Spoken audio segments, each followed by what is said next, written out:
Hi guys, Mr. New Mobile here. Apple iPad Pro with latest M1 chip. Please subscribe, followed by the bell. You can also keep up on Facebook, Twitter by clicking the links in the description.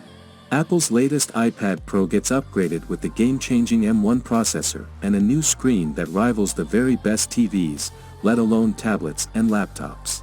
The 5th generation iPad Pro comes in two versions, one costing £749 with an 11-inch screen and the top dog with a 12.9-inch screen costing £999.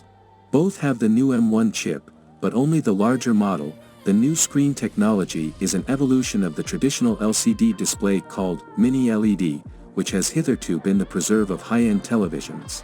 An array of 2,596 individual LEDs behind the LCD display only light up behind bright parts of the image, producing super bright lights and deep, inky blacks in dark areas.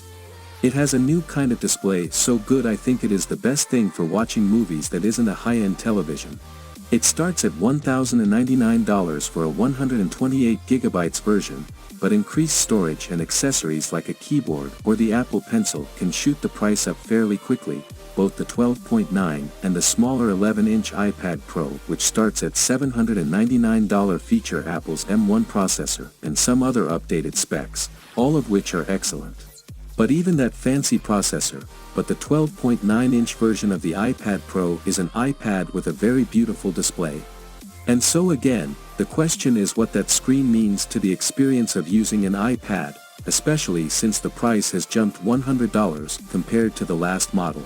How much do you care about having a great screen? The Apple iPad Pro 12.9-inch M1, good stuff, is that it has an amazing mini LED screen, fast M1 processor, center stage camera that follows faces in video calls. Bad stuff is no multi-user support, camera still misplaced, iPadOS still limited.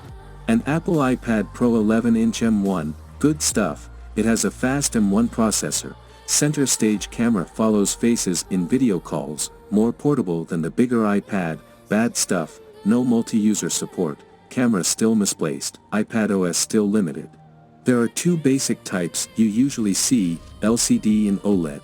Both have pixels that combine red, green, and blue subpixels to create colors, but in order for you to actually see those colors, the display pixels need to be lit up. OLED pixels are self-lit. LCD panels light up the display pixels by putting one, several, or many LED backlights behind them. The benefit of LCD panels with LED backlighting is that they're relatively inexpensive, long-lasting, bright, and unlikely to burn in.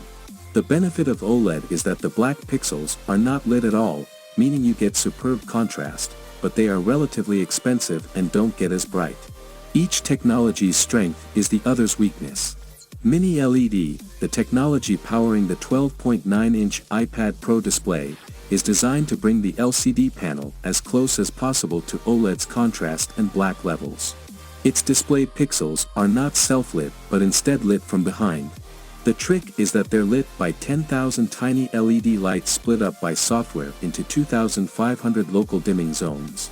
It's almost like the backlight itself is a lower resolution screen behind the screen, tracking the image and making sure the black parts of the picture aren't lit up. I would never call the display on the 11-inch iPad Pro bad because it's a stellar display. Apple is calling this screen the Liquid Retina XDR display. And it has all the benefits of Apple's previous iPad Pro displays. It's very high resolution, color accurate, and it has fairly good viewing angles. It supports ProMotion, Apple's term for a variable refresh rate to increase smoothness and match the frame rate of videos. Sure, there's great contrast when you're browsing the web, texting, playing games, and so on, but really it's not very different from any other iPad.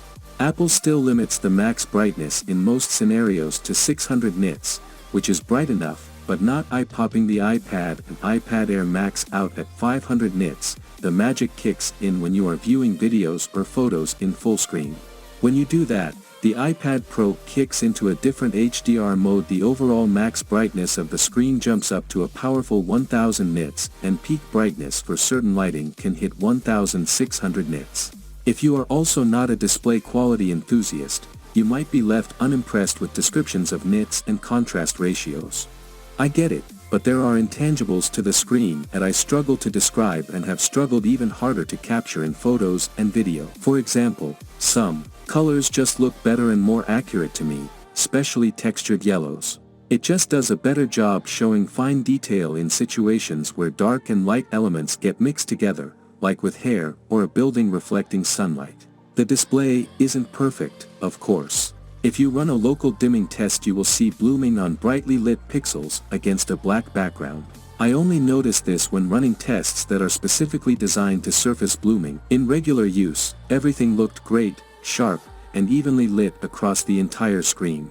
It does not mean that iPads will be able to run Mac apps now. While Apple is happy to let the Mac run iPad apps and generally let you do whatever you want on it, except touch the screen, the iPad Pro continues to be a more, shall we say, curated experience. The M1 is obviously fast, and in benchmarks, it's faster than the last A12Z Bionic that Apple put in the previous iPad Pro models.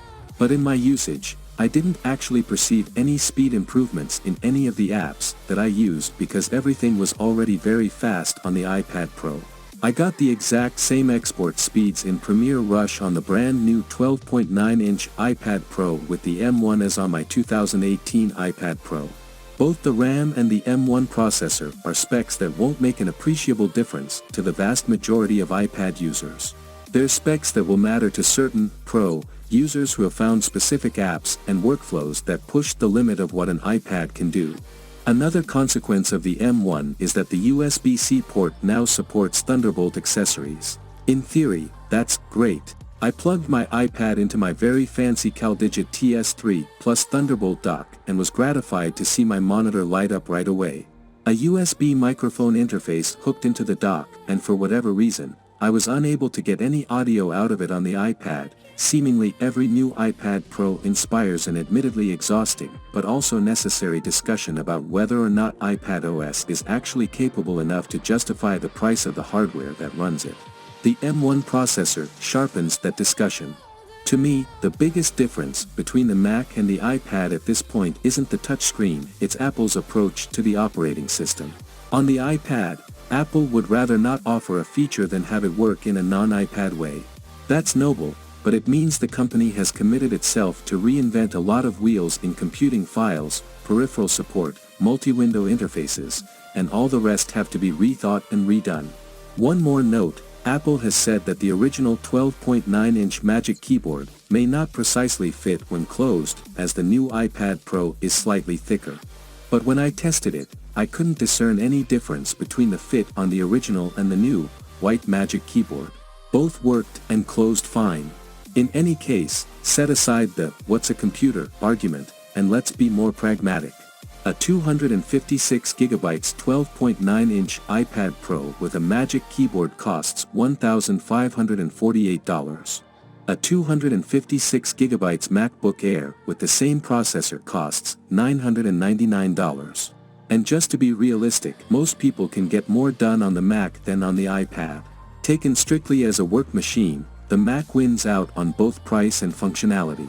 That includes battery life, by the way. Both iPad Pros have good battery life, but it's not significantly improved over previous iPads.